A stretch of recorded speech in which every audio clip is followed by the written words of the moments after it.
ပြုတ်ထားတဲ့ခောက်ဆွဲတွေကိုကြာညှို့ရဲစားရဲစက်သားမုံရဲထည့်ပြီးတော့မှ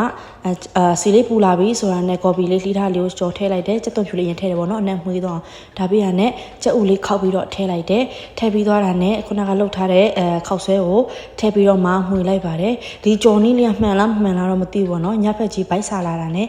ကိုလို့တက်တဲ့နီးနဲ့ကိုနီးနဲ့ကိုပေါ့နော်ကြော်လိုက်တဲ့ပုံစံလေးဖြစ်ပါတယ်လို့စားလို့တော့အကောင်းလားဆိုကြည့်ကြရမှာနော်ကဲကြက်ပြီဆိုတော့အဖုံးလေးကိုဖွင့်ပြီးတော့မှနည်းနည်းလေးမှွေမယ်ပေါ့နော်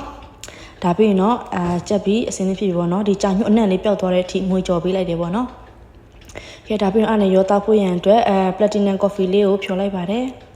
သူခုဒီဘက်ဆိုနေမှာစိုးလို့ပေါ့နော်ခေး coffee လေးကိုမှွေပြီးရတယ်ကဲအစင်းလေးဖြစ်ပါပြီစားပါတော့မယ်